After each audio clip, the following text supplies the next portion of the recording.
আসসালামু আলাইকুম। ইনসাইড স্টোরির প্রথম পডকাস্টে আমি প্রত্যেককেই আমন্ত্রণ জানাচ্ছি। আমি আবু সাইদ মুন্না। আজকে আমরা কথা বলবো রাজশাহী সিটি কর্পোরেশনের একটি অন্যতম গুরুত্বপূর্ণ ওয়ার্ড 28 নম্বর ওয়ার্ড নিয়ে। আর আজকে আমাদের সাথে উপস্থিত রয়েছে 28 নম্বর ওয়ার্ডের অন্যতম কাউন্সিলর পদপ্রার্থী একজন। এবং আজকের আমাদের যে কথা হবে সেটি আসলে শুধুমাত্র ওয়ার্ডে সীমাবদ্ধ থাকবে না।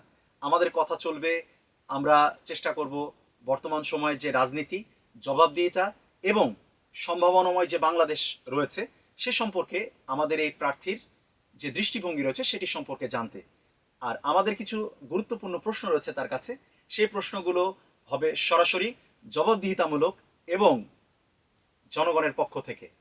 আজকে আমাদের এই স্টুডিওতে উপস্থিত রয়েছেন আমাদের সকলেরই পরিচিত 28 নং ওয়ার্ডের অন্যতম জনপ্রিয় একজন ব্যক্তিত্ব আফজাল হোসেন ভাই। সালাম আলাইকুম আফজাল ভাই, কেমন আছেন? ওয়ালাইকুম আসসালাম। আলহামদুলিল্লাহ ভালো আছি। আজকে আমাদের এই পডকাস্টে আপনি প্রথম অতিথি হিসেবে এসেছেন এবং আজকে আমাদের এই পডকাস্টের প্রথম প্রোগ্রাম। এই প্রোগ্রামে আপনি উপস্থিত থাকার জন্য আপনাকে আমরা ধন্যবাদ জানাচ্ছি। জি, আপনাকেও ধন্যবাদ। বিশেষ করে আজকের এই পডকাস্ট প্রোগ্রামে আমাকে মেহমান হিসাবে আপনারা আমন্ত্রণ জানিয়েছেন, এবং আরও ধন্যবাদ জানাই যারা আপনার এই আজকের এই প্রোগ্রামের মাধ্যম দিয়ে আজকের প্রোগ্রাম যারা উপভোগ করবেন। বিশেষ করে আমার 28 নম্বর ওয়ার্ডবাসী যারা আজকের এই প্রোগ্রাম দেখবেন, তাদেরকে আমার পক্ষ থেকে সালাম এবং মোবারকবাদ।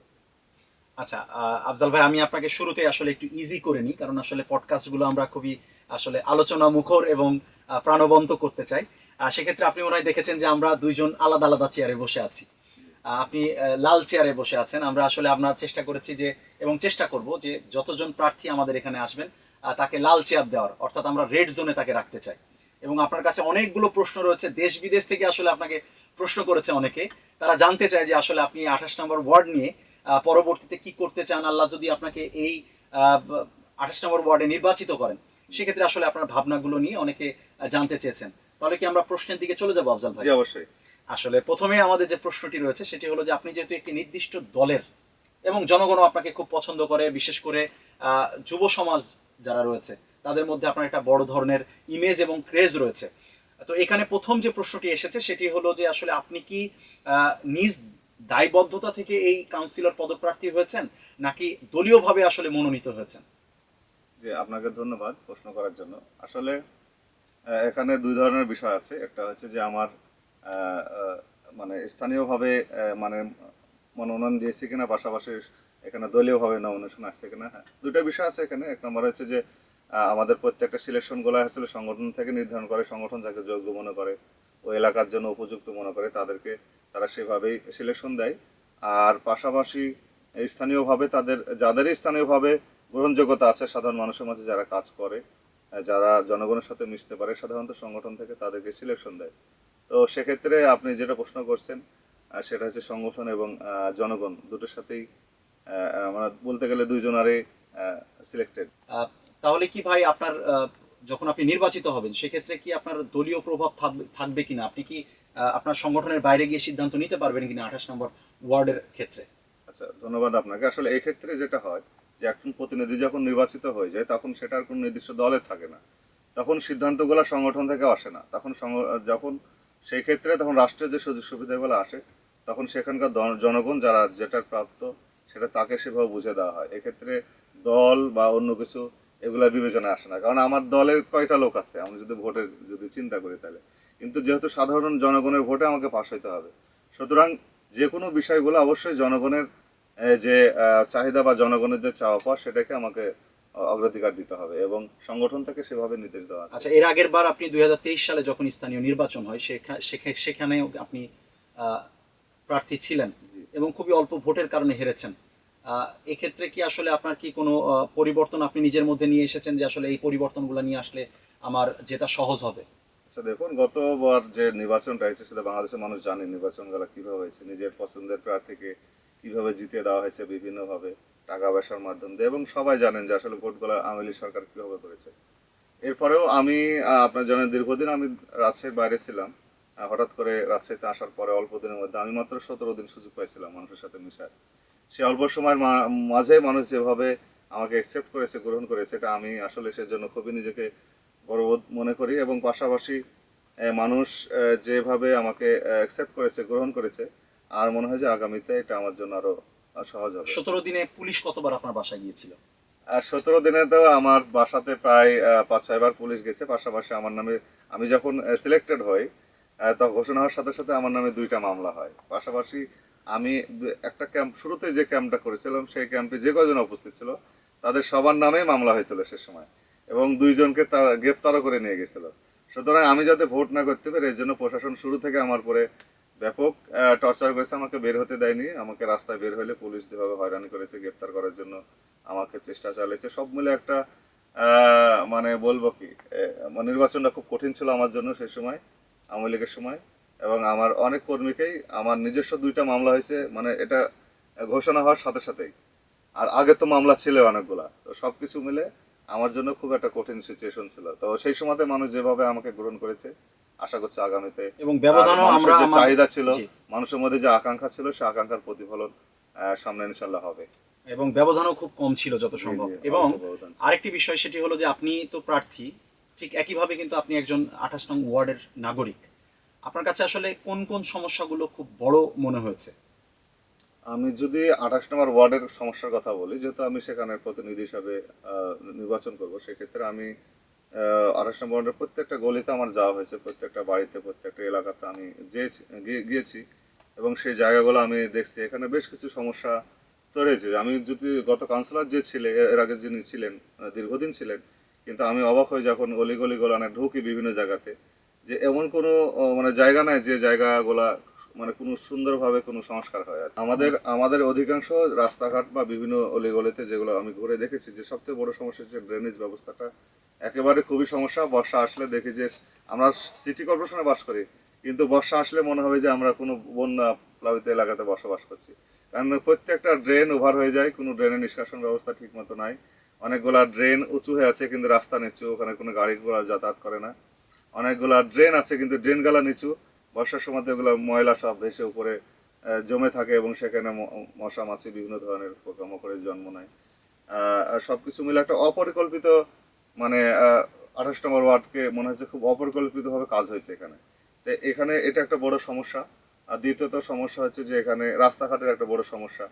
সেখানে এটা যেহেতু রাজশাহী সিটি কর্পোরেশনের মধ্যে সব থেকে এখানে 2টা শিক্ষা প্রতিষ্ঠান আছে, তার পাশেই এই ওয়ার্ডটা হওয়ার কারণে এখানে অনেকগুলো নতুন বসতি গড়ে উঠেছে, যেটা একসময় মাঠ ছিল সেগুলো এখন রাস্তায় পরিণত, এই বাড়িতে পরিণত হয়েছে। কিন্তু সেই জায়গাগুলো না, রাস্তা এখনো রাস্তা তৈরি হয়নি, হয় জি। নাই বিভিন্ন জায়গাতে। এবং রাস্তা কালঘাট বলেন, কোনো জায়গাতেই কোনো সুন্দর পরিকল্পিতভাবে কোনো মানে আবাসিক যে মানে প্রকল্প, সেটা স্থাপনাগুলো গড়ে ওঠেনি। স্থাপনাগুলো গড়ে ওঠে নাই। এটা একটা বড় একটা সমস্যা।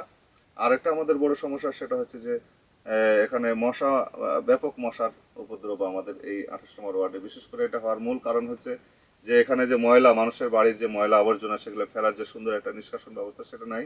যে একটা কোনো একটা ডাস্টবিন নির্ধারিত করে দেওয়া, সেখানে ময়লাগুলো যদি ফেলা হয় তাহলে সেক্ষেত্রে এই মশা মাছির যে উৎপাতটা সেটা অনেকটাই কমে যাবে, এবং আমাদের ওয়ার্ডটাও পরিচ্ছন্ন থাকবে। কিন্তু এই জিনিসটা আমাদের একেবারে না হওয়ার কারণে মানুষ ময়লা যে যেখানে পারে রাস্তাঘাটের পাশে, অনেকে রাস্তার পাশে দেখবেন যে ময়লা ফেলে রাখছে, অনেকে দেখবে যে ড্রেনের ভিতরে ময়লা ফেলছে, এবারে ওই যে কোনো ফাঁকা মাঠে ময়লা ফেলছে। এইভাবে মানে বিশৃঙ্খল একটা অবস্থার মধ্যে আছে, যার কারণে আমরা সিটি কর্পোরেশনে বসবাস করলেও একটা নোংরা অবস্থা বিরাজ করছে পুরো ওয়ার্ডের মধ্যে।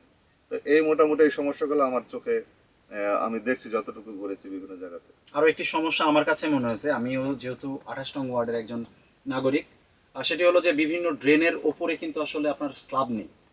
ফলে দেখা যাচ্ছে যে আমাদের লাইটগুলো অনেক সময় কাজ করে না সিটি কর্পোরেশনের। ফলে দেখা যাচ্ছে যে রাত্রে চলাচল করাও কিন্তু একটু রিস্কি হয়ে যায়। জি জি। এমনও ঘটেছে যে আসলে আমি নিজেই একবার ওই স্ল্যাবের যে ফাঁকা জায়গা থাকে সেখানে পড়ে গিয়েছিলাম। তো এই ব্যাপারে কি কোনো আপনার সিদ্ধান্ত আছে কিনা, এই লাইট ব্যাপারে এবং স্ল্যাবের ব্যাপারে? সিদ্ধান্ত হচ্ছে, স্ল্যাবের বিষয়গুলো হচ্ছে, স্ল্যাবে দেখেন শুধু আপনি না, এখানে যদি কোনো বাচ্চা যারা নতুন হাঁটা শিখছে বাসার, তারা যদি এই স্ল্যাবে পড়ে তাহলে তার মানে বাঁচার সম্ভাবনা খুবই কম কম, থাকে, জি। একটা রিস্ক রিস্ক থেকে যায়।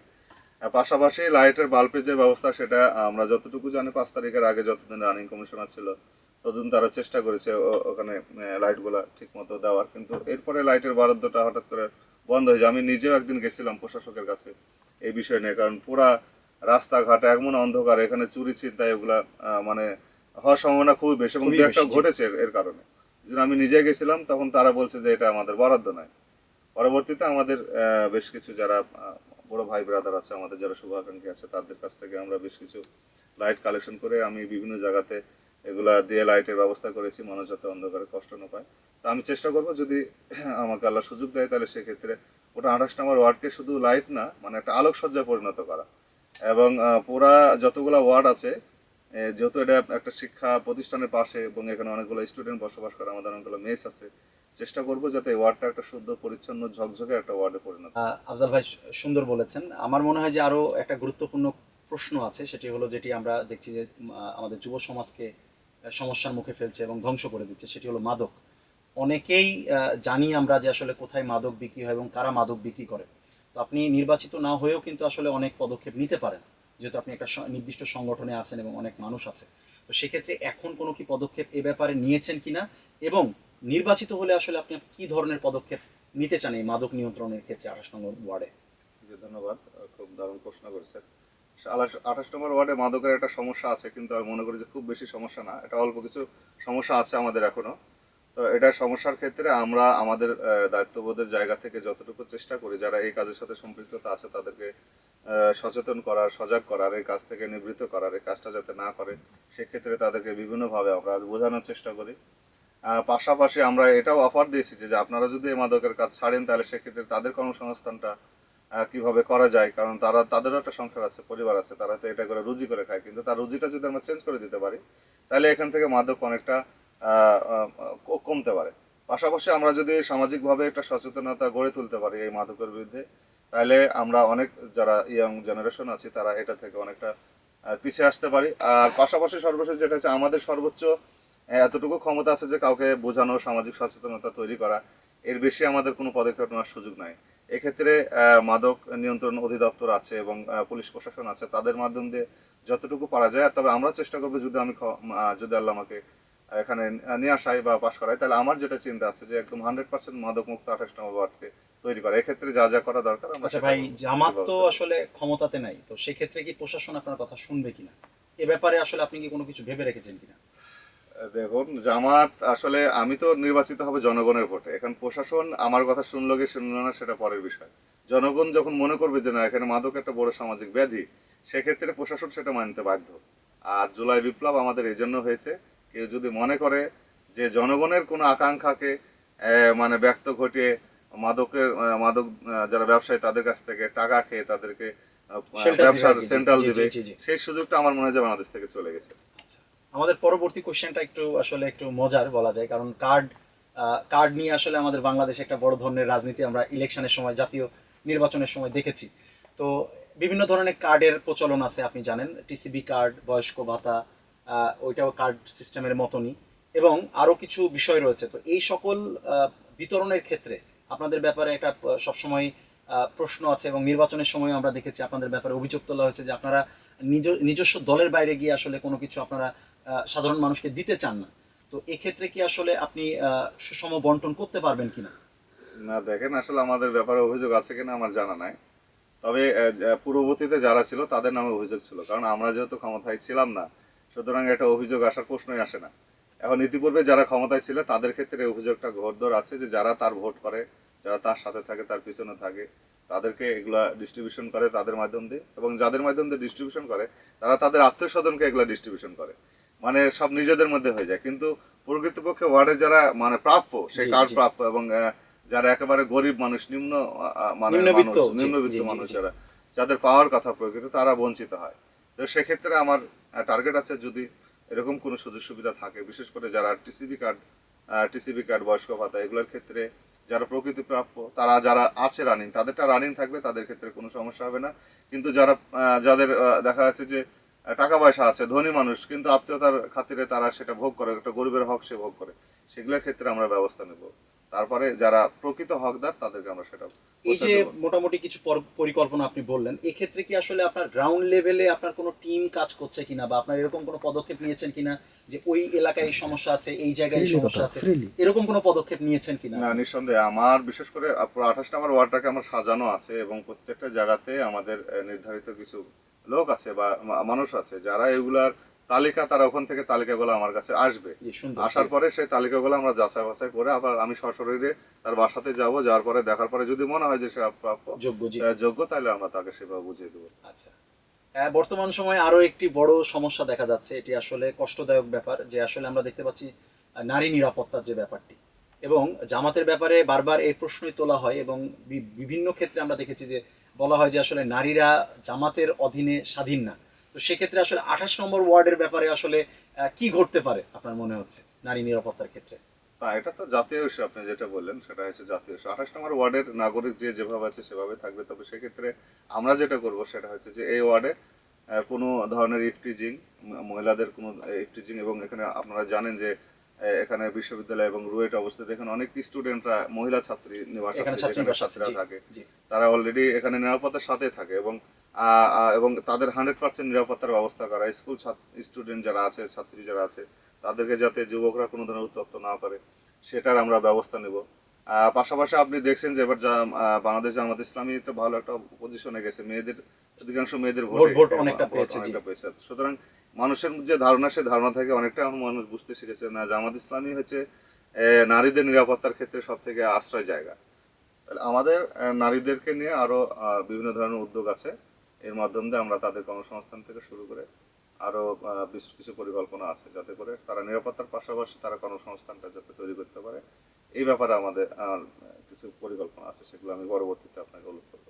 আচ্ছা, আর একটি বড় প্রশ্ন আসলে এক জায়গা থেকে এসেছে, সেটি হলো যে আমরা দেখেছি যে আওয়ামী আমলে মোসাদ্দেক হোসেন বুলবুল, তিনি ওনার আসলে চেয়ারে বসতেই পারেননি নির্বাচিত হওয়ার পরেও।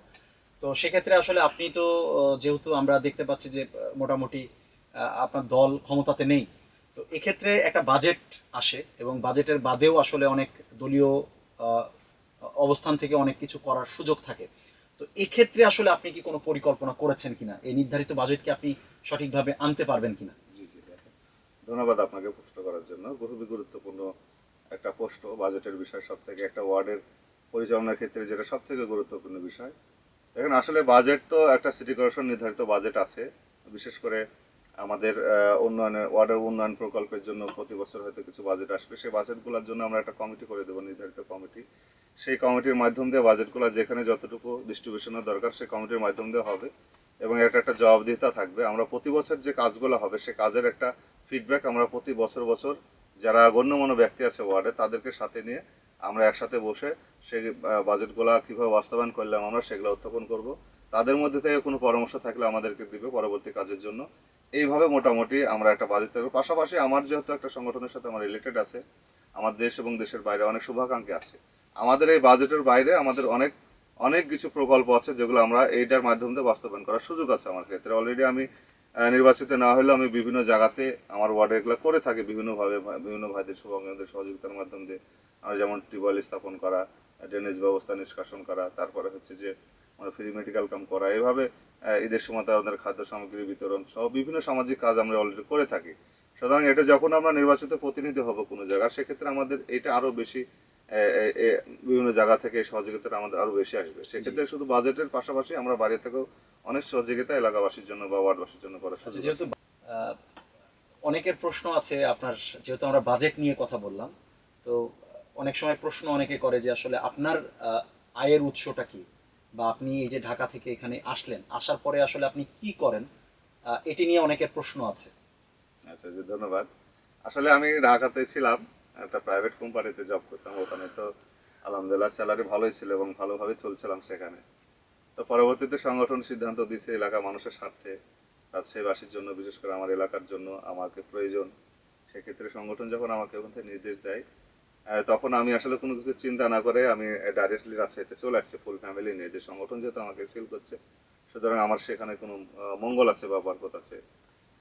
সেই জন্য আমি সাথে সাথে চলে আসি। আসার পরে আপনি জানেন আমার একটা মিডিয়া হাউস আছে, সেই মিডিয়া হাউসের ডাইরেক্টর হিসাবে আমি এখানে দীর্ঘদিন থেকে আছি। রাজশাহী আসার পর থেকে সেটা দায়িত্বে আছে, এবং সেখানে আমি ডাইরেক্টর পাশাপাশি সেখানে আমি পরিচালক হিসাবেও দায়িত্ব পালন করি, এবং ওখান থেকে আমার একটা নির্ধারিত স্যালারির মাধ্যম দিয়ে আমার সংসার চলে। তো আমি ঢাকাতে যে স্যালারি পাইতাম তার প্রায় আধা আধি আর কি এখানে বলতে গেলে। তো সব মিলে আসলে মানুষ বাইরে থেকে যেটা চিন্তা করে বাস্তবতা তার ভিন্ন।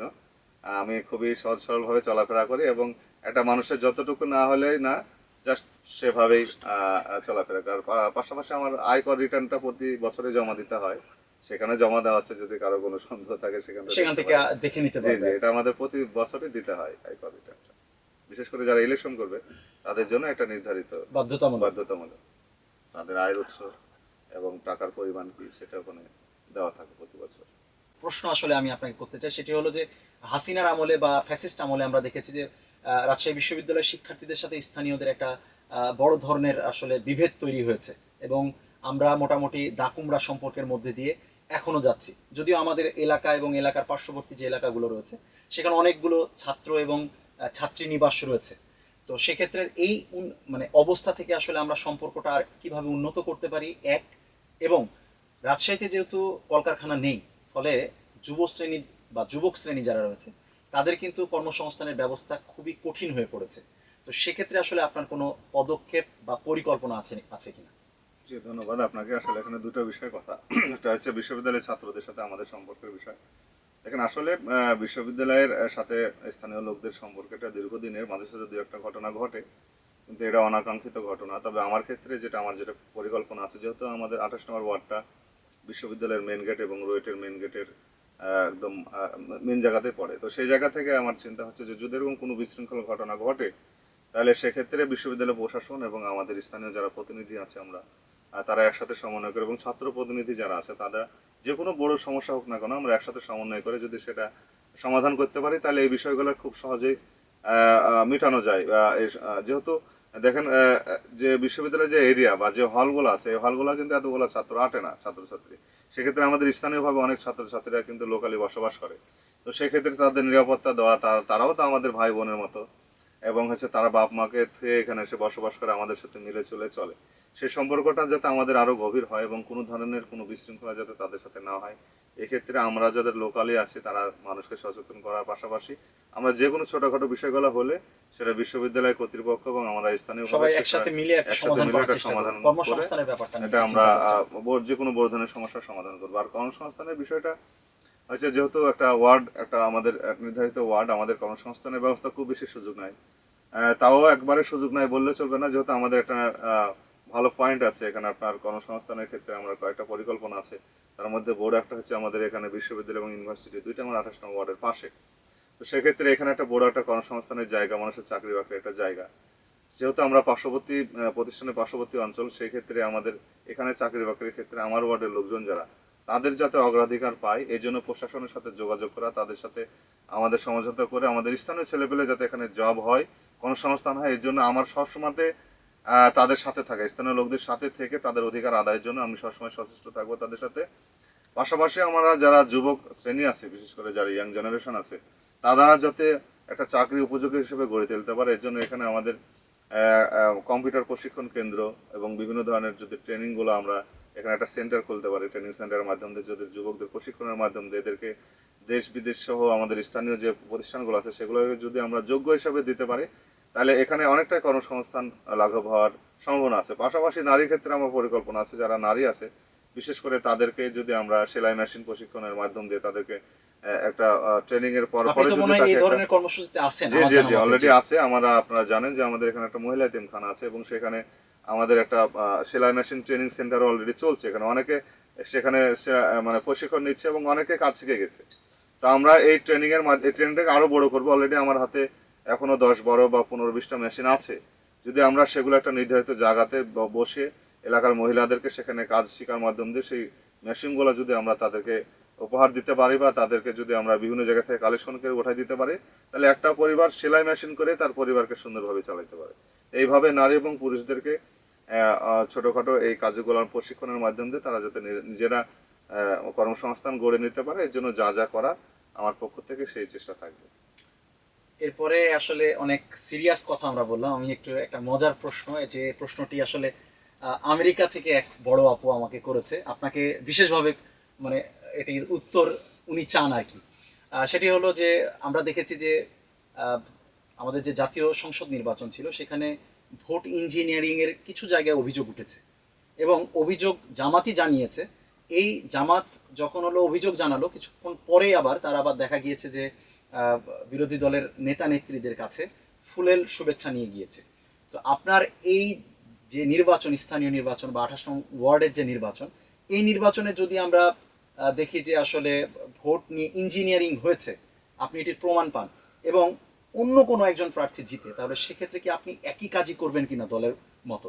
আচ্ছা, ধন্যবাদ। দেখেন, এটা একটা জাতীয় নির্বাচন ছিল এবং এই নির্বাচনটা ছিল বহু প্রতীক্ষিত নির্বাচন। কারণ জানেন, একটা স্বৈরশাসকের পতনের পর, একটা বিপ্লবের পরে একটা দেশে যে ভঙ্গুর অবস্থা ছিল, সেই অবস্থান থেকে দেশকে স্থিতিশীল করার জন্যই মূলত এই নির্বাচনটা খুবই গুরুত্বপূর্ণ ছিল।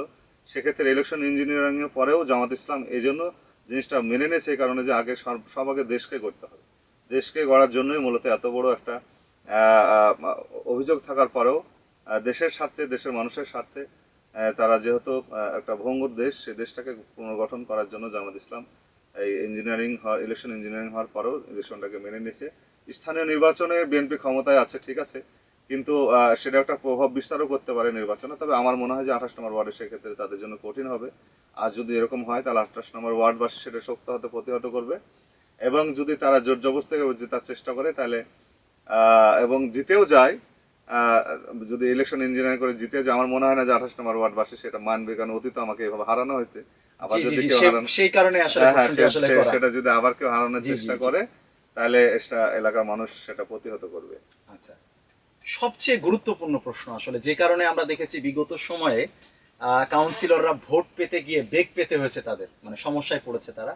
সেটি হলো যে আসলে আমাদের এলাকায়, আপনার যেহেতু বাড়ি একদম আমাদের 28 নং ওয়ার্ডের একদম শেষের দিকে, জি জি। আপনার পৈতৃক যে নিবাস, তো সেক্ষেত্রে আসলে একটা বড় প্রশ্ন যে আসলে আমরা আমাদের কাজ, যেমন আপনি যদি বাদুরতলার কথা চিন্তা করেন, তাদের কিন্তু কাজ করতে আপনার বাড়ি পর্যন্ত আসা অনেক দূর হয়ে যায়। 20 টাকা রিক্সা ভাড়া দেবে। হ্যাঁ, অনেক, এটা একটা গরিব মানুষের জন্য কিন্তু কঠিন। তো সেক্ষেত্রে আসলে আপনার যে অফিসটা, যদি আপনি নির্বাচিত হন, আল্লাহ যদি আপনাকে নির্বাচিত করে এবং 28 নং ওয়ার্ডবাসী যদি আপনাকে নির্বাচিত করে, সেক্ষেত্রে আসলে আপনার অফিসটা কোথায় হবে?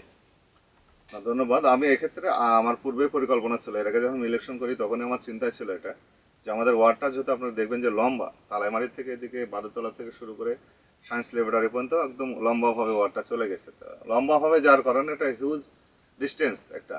তো এই ডিস্টেন্স হওয়ার কারণে আমার পূর্বের পরিকল্পনা ছিল যে মানুষের কাজের সুবিধার্থে যাতে এক এলাকার মানুষ আরেক এলাকায় যে কাজের কষ্ট না পায়, এই জন্য আমি ওয়ার্ডটাকে দুই ভাগে ভাগ করেছিলাম, যেহেতু আমাদের ভোটটাই দুই ভাগে ভাগ করা, একটা কাজলা অঞ্চল, একটা ধরমপুর অঞ্চল।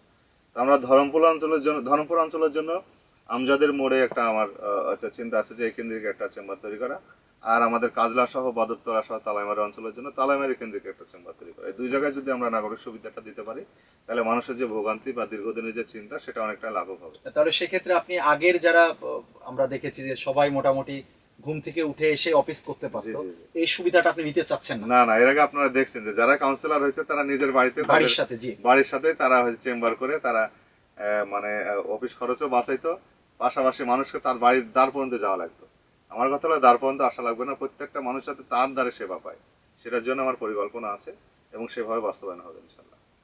আপনি নির্বাচিত হন আর বা অনির্বাচিত হন, তাহলে সেক্ষেত্রে আপনি এই আমাদের 28 নং ওয়ার্ডকে আসলে 5 বছর পরে কোন পর্যায়ে দেখতে চান? আসলে প্রশ্নটা জটিল, নির্বাচিত হয়ে আর না হয়। এটা আসলে নির্বাচিত হলে এক জিনিস, আর অনির্বাচিত হলে আরেক জিনিস। নির্বাচিত হলে যেটা দেখা যাবে যে আমি গত 5 বছর আল্লাহ যে সুযোগ দেবে কাজ করা, আমার মনে হয় না যে পরবর্তীতে কাজের ক্ষেত্রে আমার খুব বেশি কষ্ট করা লাগবে। মানুষ সেবার মাধ্যম দিয়ে তো একটা সেবা যদি ভালোভাবে পায় একটা মানুষ, একটা ওয়ার্ডকে যদি পরিচ্ছন্নভাবে গড়ে তোলা যায়, মানুষের যে সুযোগ সুবিধাগুলো আছে, আসলে একটা ওয়ার্ডে মানুষের খুব বেশি চাহিদা থাকে না। তারা চায় যে ওয়ার্ডটা পরিচ্ছন্ন থাক, রাস্তাঘাটগুলো ভালো হোক, ড্রেন নিষ্কাশন ব্যবস্থা সুন্দর হোক, মশামাছি কম হোক, লাইটের ব্যবস্থা হোক। এবং সহজে নাগরিকত্ব হ্যাঁ, সার্টিফিকেটটা পান। নাগরিক সার্টিফিকেটটা পায়। আর টিসিবি এবং বয়স্ক ভাতা, এগুলো তো জি। সংক্ষিপ্ত জিনিস, এগুলো সবার জন্য না। তো সব মিলে এই সুবিধা যদি মানুষ ঠিকঠাক মতো পায়, তাহলে আমার মনে হয় না যে পরবর্তী 5 বছরে যে খুব বেশি কষ্ট করা যাবে। আর আমি যদি পাশ না করি, তারপরে আমি ছোটকাল থেকে বা দীর্ঘদিন থেকে আমি এই ওয়ার্ডের মানুষের পাশে আছি, থাকি। আমার সাধ্য মানে আপনার অনুযায়ী, উন্নয়ন কার্যক্রম হ্যাঁ, এটা চলতে আমার থাকবে চলতে থাকবে। মানুষকে ইনশাআল্লাহ, জি। সহযোগিতা করা আমার জায়গা থেকে, এলাকার সহযোগিতা করা আমার পক্ষ থেকে, যেখানে যা প্রয়োজন, মানুষ যখন আমার কাছে আসবে, আমার সাধ্য মতো তাকে আমার চেষ্টা চালিয়ে যাব। এবং যে আসুক না কেন, এই ওয়ার্ডকে সুন্দরভাবে গড়ে তুলতে হবে, আমাদের ওয়ার্ড, এটা যাতে সুন্দরভাবে চলে, এই জন্য সার্বিক সহযোগিতা আমার থাকবে। পরবর্তী কোশ্চেনটি আসলে খুবই গুরুত্বপূর্ণ। সেটি হলো যে আসলে আমাদের যুব সমাজ কিন্তু এখন আস্তে আস্তে জামাতের দিকে ঝুঁকে পড়ছে।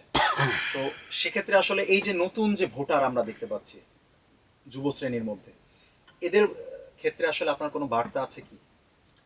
আসলে বার্তা বলতে, মানুষ দীর্ঘদিন একটা স্বৈর শাসকের শাসন দেখেছে, বিশেষ করে যারা যুবক শ্রেণী, তারা জন্মের পর থেকে আওয়ামী লীগের স্বৈরশাসক দেখে অভ্যস্ত, তারা সেখান থেকে মুক্তি পাওয়ার জন্যই মূলত 24শে জুলাইয়ের যে আন্দোলন, তারা এই তরুণরাই কিন্তু আন্দোলন নেতৃত্ব দিয়েছে এবং স্বৈরশাসককে দেশ থেকে সরিয়েছে। এবং তাদের একটা চিন্তা যে জামাত যদি ক্ষমতায় যায় বা জামাত যদি দেশ শাসনের চেয়ারে বসে, তাহলে দেশে একটা সুষম বন্টন এবং বিশেষ করে ইয়াং জেনারেশন যারা অধিকাংশ বেকার আছে তাদের কর্মসংস্থানের ব্যবস্থা করা, দেশে একটা সুশাসন প্রতিষ্ঠা করা, সামাজিক নিরাপত্তা, বিভিন্ন বিষয় ক্ষেত্রে এই ইয়াং জেনারেশনের একটা ভালো জামাত সম্পর্কে একটা পজিটিভ ধারণা তৈরি হয়েছে। তো সেক্ষেত্রে আমার আমার যেটা ধারণা যে আমাদের বিশেষ করে ওয়ার্ড 28 নং ওয়ার্ডে যারা এরকম ধরনের তরুণ আছে, যুব সমাজ আছে, তাদেরকে মূলত আমি চিন্তা করেছি আমাদের যে ক্লাবগুলো আছে দীর্ঘদিন থেকে অচল হয়ে আছে, এটা আওয়ামী লীগ সরকার আমলে এইসব ক্লাবগুলো প্রায় না হয়ে গেছে। তা আমরা আবার চেষ্টা করবো ক্লাবগুলো সচেতন সচেতন করে। আমি জাস্ট একটা জিনিস এখানে একটু আপনাকে ইন্টারাপ্ট করতে চাই, সেটা হলো আমাদের ক্লাব ছিল, আওয়ামী লীগ আমলেও ছিল, কিন্তু আসলে সেটা হলো গাজা মদ জুয়ার আখড়া ছিল। Right right. তো হ্যাঁ, ক্লাবগুলানে আমি দেখেছি, শুধু তা না, জুয়া খেলা হতো। হ্যাঁ, সব ধরনের খারাপ কাজগুলো আসলে সেখানে ওটা হতো। আপনি দেখবেন যে কেডি ক্লাবে ওটা প্রায় জুয়ার একটা বড় ধরনের বোর্ড বসতো ওখানে। এভাবে বিভিন্ন ধরনের প্রতিষ্ঠানগুলো না এই কাজ হতো। আমরা সেখান থেকে বেরিয়ে এসে তরুণদেরকে সেই আমাদের যে ক্লাবগুলো সেগুলো সমাজ সেবার একটা কেন্দ্রবিন্দু হিসেবে আমরা গড়ে তুলবো। পাশাপাশি যারা স্কুল স্টুডেন্ট আছে, ছাত্র আছে, তাদেরকে খেলাধুলার মাধ্যম দিয়ে, ট্রেনিং এর মাধ্যম দিয়ে তাদের শরীর এবং মনকে, বিশেষ করে মোবাইল এবং মাদক এই দুইটা থেকে বিরত রাখার জন্য আমরা ক্লাবগুলোকে সচেতন করব। এক্ষেত্রে আমি আপনারা জানেন যে আমি 4টে ওয়ার্ডে ভাগ করেছি, আমাদের ওয়ার্ডে 4টে ক্লাবে ভাগ করেছি। এটা Renaissance Sporting Club, KD Club, Shapla ক্রীড়া চক্র আছে, এদিকে অগ্রদূত ক্লাব আছে। এভাবে 4টাকে আমি ভাগ করে এই 4 ক্লাবের মাধ্যম দিয়ে ওই এলাকার যারা ইয়াং জেনারেশন আছে তাদেরকে ওই ক্লাবের মাধ্যম দিয়ে সুসংগঠিত করে তাদেরকে খেলার সামগ্রী যেটা লাগে, অলরেডি কিছুদিন আগে আমি 4টে ক্লাবেই ফুটবল দেওয়া হয়েছে এবং বিভিন্ন ধরনের 16 ডিসেম্বরে যে প্রোগ্রামগুলো হয় সেখানে এলাকার যারা মানে ছোট ছোট মেয়ে মানে শুধু 16 ডিসেম্বর না, আপনি যেমন বিভিন্ন দিবসগুলো, হ্যাঁ হ্যাঁ, বিভিন্ন সময় আমরা প্রোগ্রাম করি, বিভিন্ন দিবসে এই প্রোগ্রামগুলো সচেতনার মধ্যে সামাজিক যে আমাদের সম্পর্ক সেটাকে আরো গভীর করে তুলবো। পাশাপাশি এখানে তরুণদের একটা ক্রিকেট, ফুটবল সহ জাতীয় মানের যে খেলাগুলো আছে সেই খেলাগুলোকে কম্পিটিশনের মাধ্যম দিয়ে এলাকাতে একটা মানে চমৎকার একটা বন্ধন তৈরি করা এবং তরুণদেরকে এই যে খেলাধুলার মাধ্যম দিয়ে, প্রশিক্ষণের মাধ্যম দিয়ে তারা যাতে জাতীয় মানের ভালো প্লেয়ার হিসেবে গড়ে উঠতে পারে, এর জন্য যত ধরনের সহযোগিতা দরকার এটা আমার পক্ষ থেকে থাকবে। আফজাল ভাই, এতক্ষণ আমরা আসলে লম্বা লম্বা আলোচনা আপনার কাছ থেকে শুনলাম, মানে লম্বা লম্বা, কারণ আমাদের আসলে প্রশ্নগুলোই ছিল আসলে বৃহত্তর প্রশ্ন। এখন আমরা চলে যাব র্যাপিড ফায়ার রাউন্ডে। আমি জাস্ট আপনাকে 2 থেকে 3টি প্রশ্ন করব, আপনি শুধু হ্যাঁ নাতে অ্যান্সার দিবেন, এখানে কোনো বক্তব্য আমরা শুনবো না। ঠিক আছে, ইনশাআল্লাহ। আচ্ছা ভাই, তাহলে আমরা দ্রুত কিছু প্রশ্ন তাহলে আপনাকে করে ফেলি। সেক্ষেত্রে প্রথম যে প্রশ্নটি সেটি হলো, উন্নয়ন নাকি আদর্শ? দুটোই। ধর্মীয় পরিচয় নাকি নাগরিক অধিকার? দুটোই। আপনি তো সেফ হ্যান্ডে খেলছেন মনে হচ্ছে। না, এবং দুটোই গুরুত্বপূর্ণ। পরবর্তী প্রশ্নটি একটু কঠিন, জামাতের আসলে যে কোনো মানুষের জন্য এটি কঠিন, এবং অনেকের প্রশ্ন আছে যে আসলে আদৌ কি তাদের মধ্যে সমালোচনা করা যায় কিনা। এটি হলো যে আপনার দল যদি কোনো ভুল সিদ্ধান্ত নেয়, সেক্ষেত্রে কি আপনি আপনার জায়গা থেকে সমালোচনা করবেন কিনা? নিঃসন্দেহে দল ভুল বলতে এটাকে কেন্দ্রীয় ভাবে যদি করে না স্থানীয় ভাবে করে সেটা জানার বিষয়। দল তো ভুল করা খুবই কঠিন, এই কারণে কঠিন যে দলটা একটা নির্দিষ্ট ফোরামে চলে, যারা থাকে তারা মেধাবী, তারা ভালো সিদ্ধান্ত দেয়, কিন্তু তারপরে যদি কোনো ভুল করেই থাকে তাহলে সেটা গঠনমূলক সমালোচনার মাধ্যম দিয়ে সেটা সংশোধন করে দেওয়া। আফজাল ভাইকে ধন্যবাদ। আফজাল ভাই লম্বা সময় আমাদেরকে দিলেন। আমরা চাই যে আমাদের যে রাজশাহী সিটি কর্পোরেশন রয়েছে, এখানে স্থানীয় নির্বাচনে যে সকল প্রার্থীরা মনে করছেন আপনারা প্রার্থী হিসেবে নির্বাচন করবেন, আমরা প্রত্যেককেই চাই আমাদের এই ইনসাইড স্টোরি যে পডকাস্ট রয়েছে এখানে আপনারা আসুন। আপনারা আপনাদের ওয়ার্ড অথবা আপনাদের যে অঞ্চল রয়েছে এটি নিয়ে আপনারা যে ধরনের পরিকল্পনা করছেন এবং যে সম্ভাবনা দেখছেন সেগুলো আমাদের সাথে শেয়ার করে আপনাদের জনগণকে জানান। প্রত্যেকের জন্য শুভকামনা রইল। সকলে আমাদের সাথে থাকবেন। আসসালামু আলাইকুম।